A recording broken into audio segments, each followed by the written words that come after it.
Oxygen is vital for life. About half the oxygen we breathe comes from the ocean.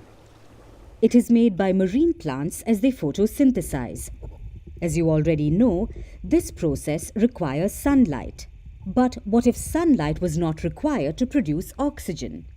This may sound bizarre, but it could be true, because scientists have discovered dark oxygen. According to a recent study, lumpy metallic rocks on the seafloor in the deepest, darkest reaches of the ocean could be making oxygen in the absence of sunlight. This claim upends everything we believe about the origins of life.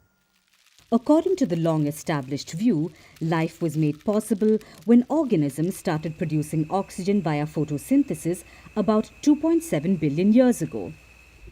If this is not the cold, hard truth, if rocks can produce the so-called dark oxygen without sunlight, it calls into question the very origins of life. So how exactly is this happening? Scientists say that in the depths of the deep sea, where no sunlight can penetrate, oxygen appears to be produced by nodules. They are talking about naturally occurring potato-sized metallic nodules. These objects produce enough electrical currents to split seawater, basically H2O, into hydrogen and oxygen. You may remember that this process is called electrolysis. This is happening in the lightless abyss of the ocean and producing dark oxygen. And this is good news for mining companies. In recent years, they have appeared borderline obsessed with the deep sea. Several deep-sea mining companies have been eager to extract precious metals from the ocean bed. And these nodules are treasure for them because they can act like batteries. But this comes with many risks.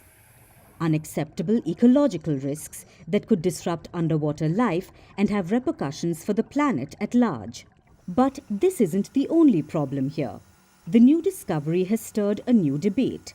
Some members of the scientific community have expressed their reservations about the finding.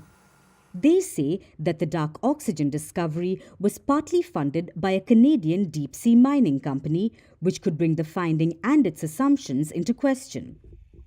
That said, if dark oxygen exists and if lumpy rocks are producing it under the sea, then this discovery is one for the history books.